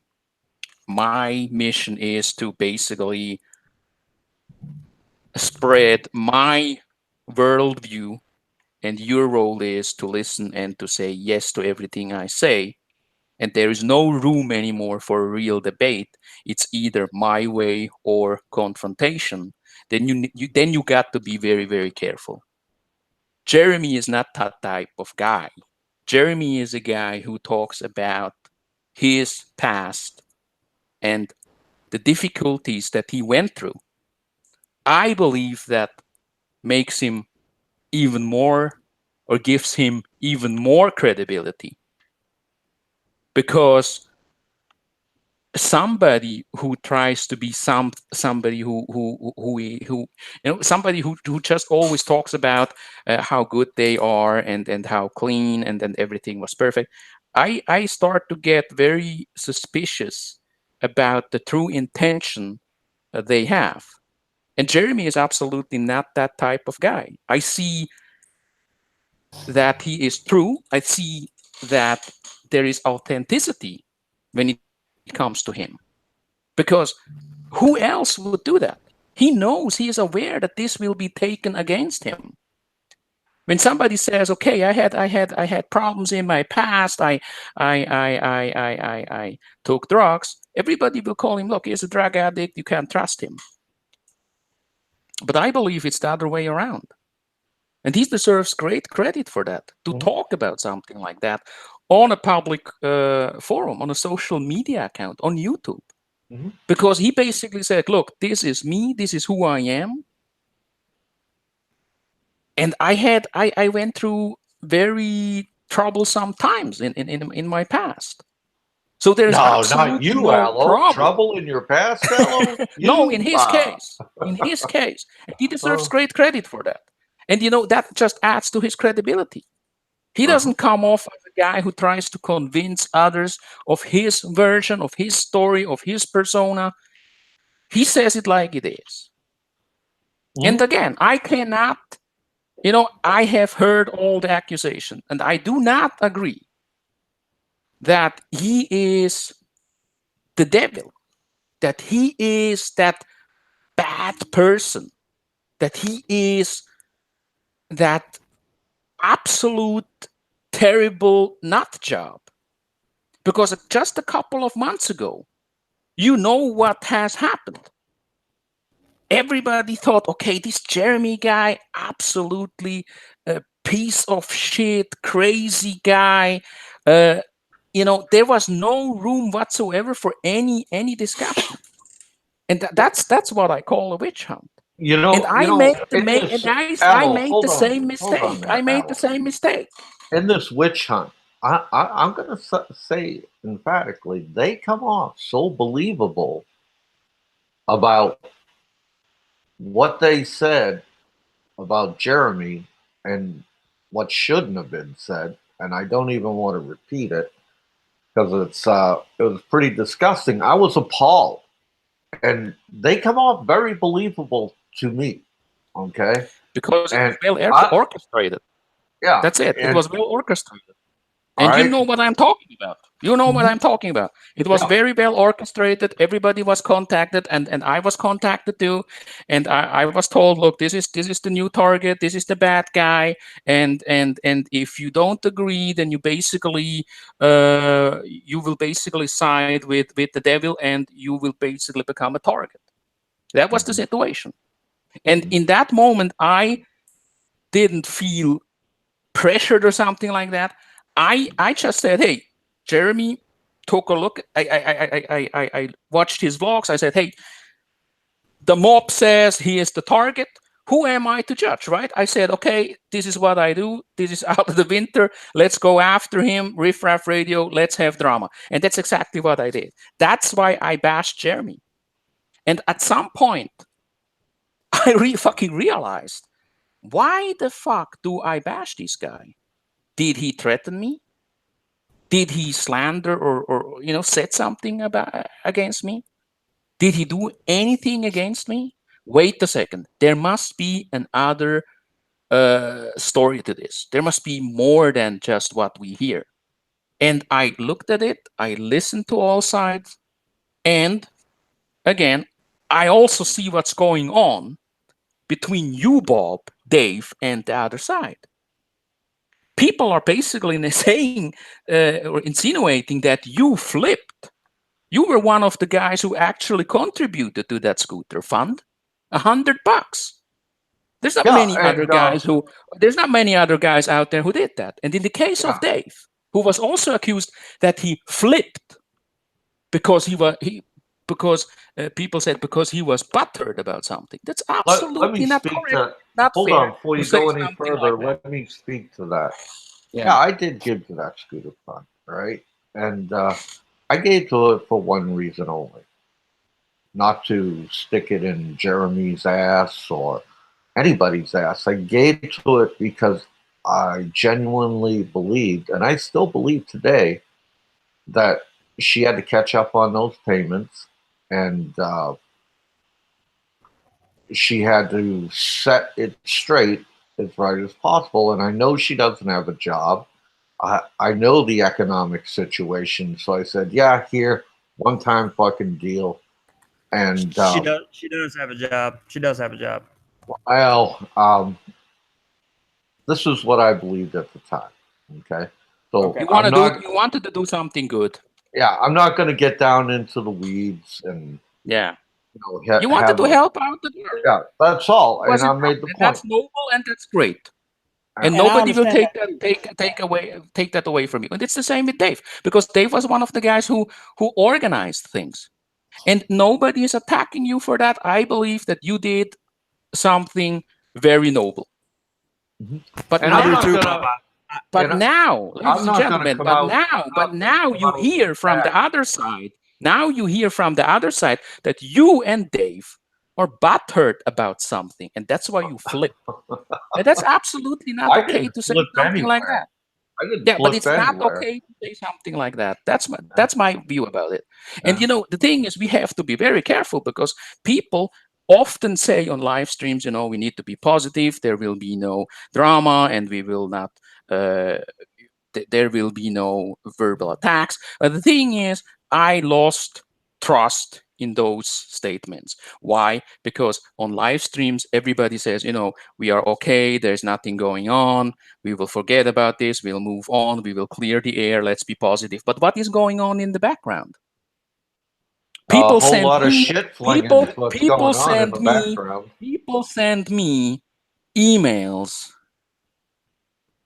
claiming that they're somebody else. And I have a pretty good idea who is behind all these. Why? Because they want to know where you are.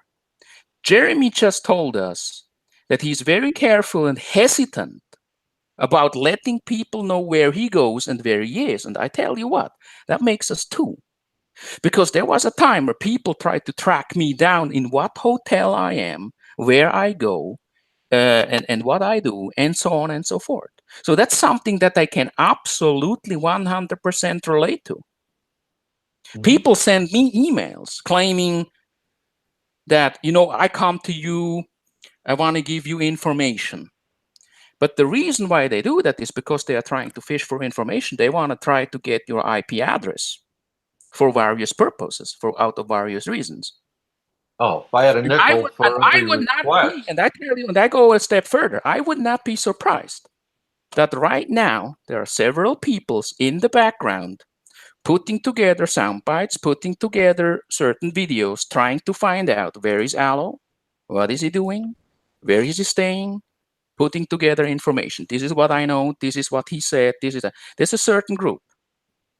And when Jeremy says, I was scared, I was intimidated, and how much more for a guy like him? Because the guy is a foreigner. He's not a Filipino citizen. Came to the Philippines alone. Doesn't have family there. Doesn't really know what's going on there. When people tell him, look, we are coming after you, we'll do this, we'll do that, we'll track you down, we have friends here and in Thailand, then you get very intimidated. When he says that he is scared, I absolutely believe him. Because I do know how certain people operate in this community. They will say you one thing, we are grown men, we can talk about it, but they will come after you. They will try to come after you because they hold a grudge. They are driven by hate. They will tell you otherwise. They will even come to you on FB Messenger and say, look, you are a friend. I got your back. Bro, cool. No problem. We are friends. But the thing why they do that is because they want to get close to you. They want to win your trust and they want to get information from you. And then one day, they will provide others with that information and say, look, I can't get directly involved. do the dirty job for me. That's exactly what this is all about. And Yep. Jeremy here is in the middle of that.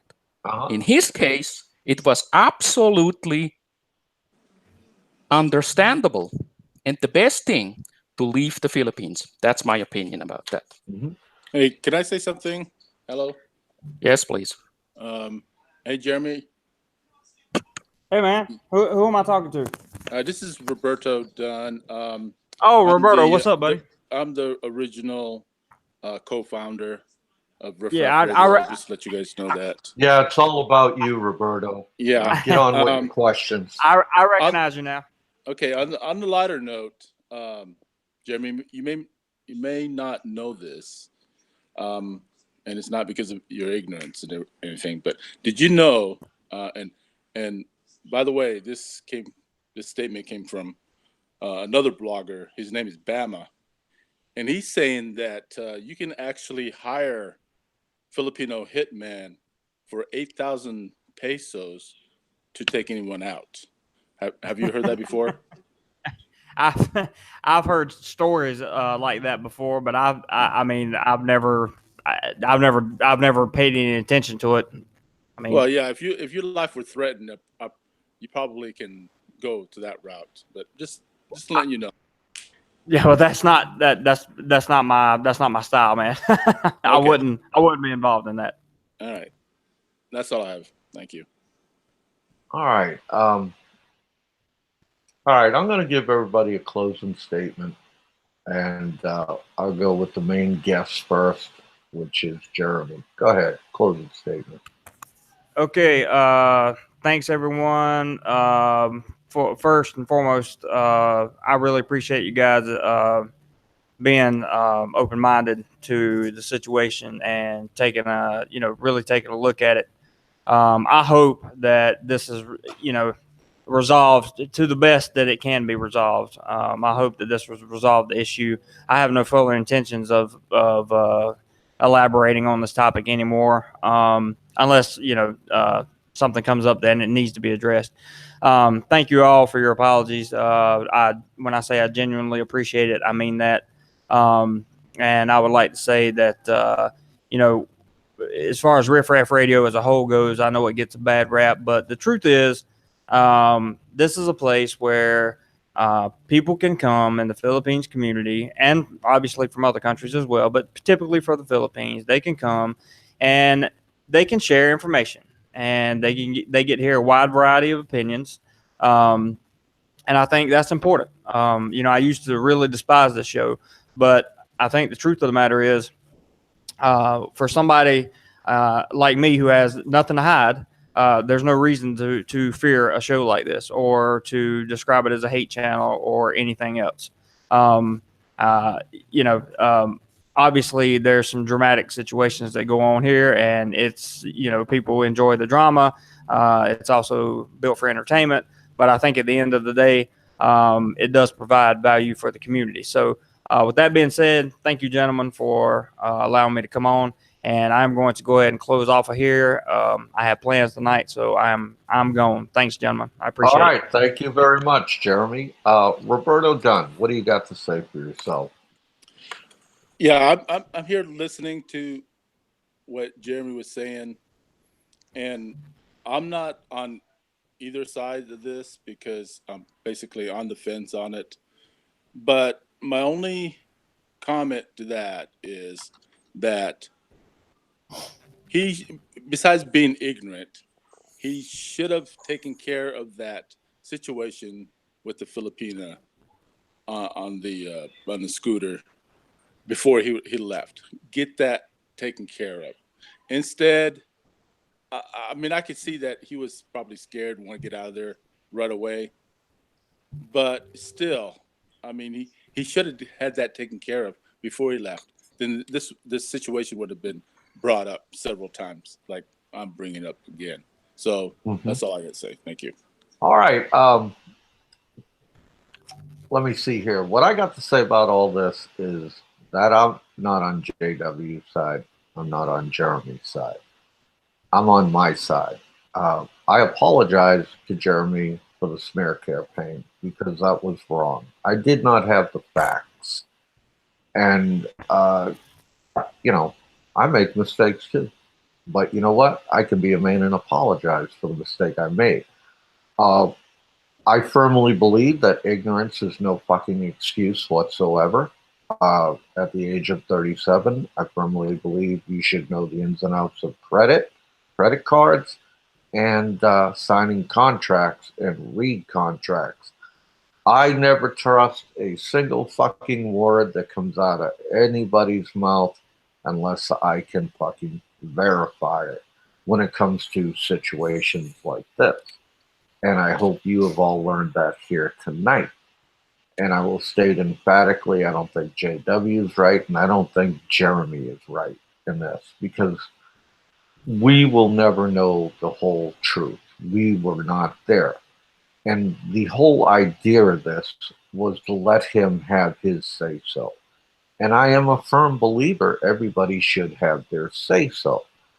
And when it comes to the point where all you have left is you're going to say, oh, they're just butthurt.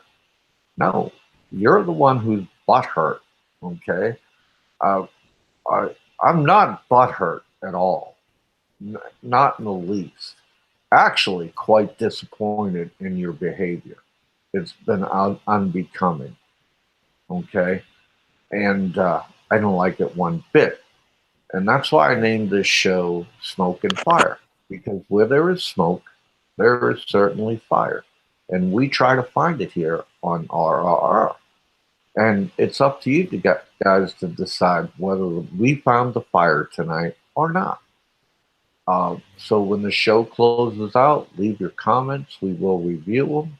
If they are astute and smart enough, I will respond to them. Okay? And I am now going to give the last word to Aloe de Winter, my favorite lunatic. Thank you very much. I want to say thanks to the guys who came out today and tuned in. It was a good show. I appreciated the fact that he came on. I know it's not easy to get on Riff Raff Radio, and you certainly asked very uncomfortable questions, Popeye. And I also want to thank Roberto and Wally for coming on the panel. Let me just say this to wrap this up. I think loyalty is not a one-way street. When you expect people to stick it up for you, you should practice what you preach. Not only when it comes to loyalty, but also when it comes to all that talk about positivity and forgiving and moving on. Because the same people who actually tell the community to move on and criticize our channel for being a hate channel, for being only about drama, they also are dealing with their own set of problems. And obviously, Jeremy, to them, is a problem. So why don't they just set a positive example, discuss this, talk about it, and clear the air? Because that's what somebody who preaches about positivity and bringing the community together, that's what these people should do. And if they can't do it, they should not interject themselves into the drama because it will backfire. Either you are in or you are out. You cannot claim that it is Riff Raff Radio who is responsible for certain people's anxiety.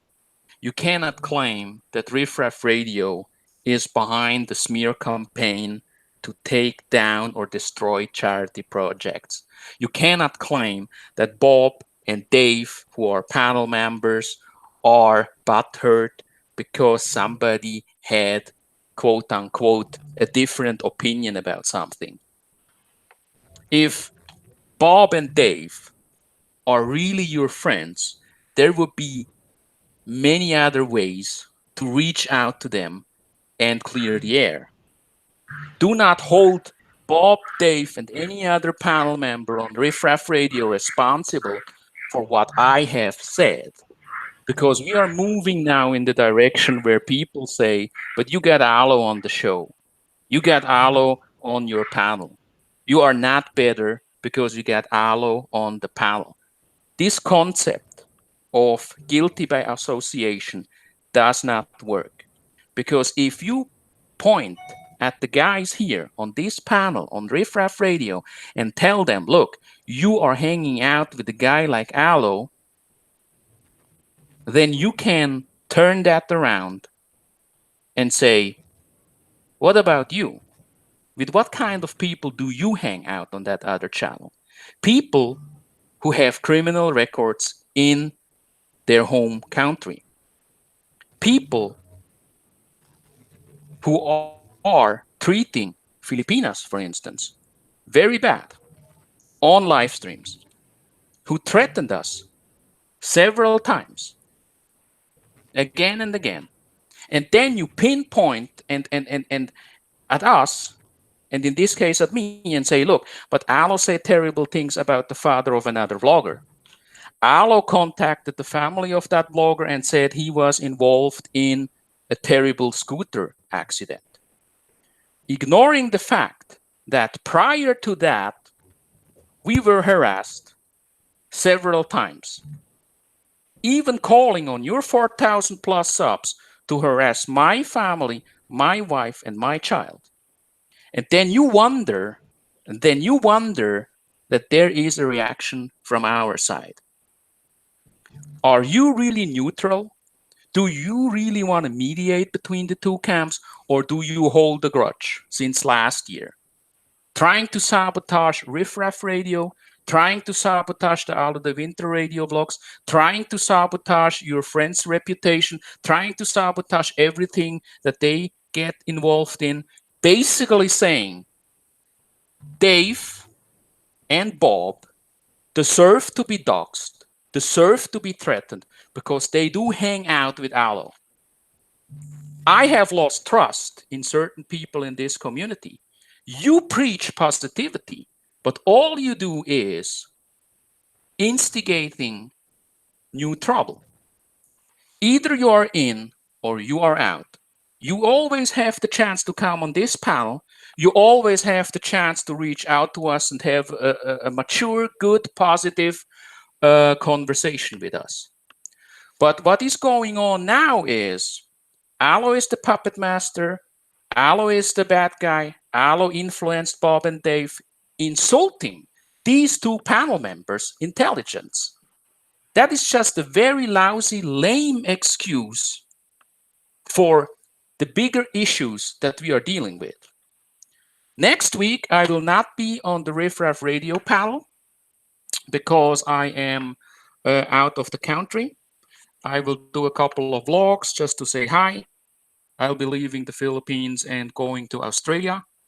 I hope that you guys will come up with a show next Saturday.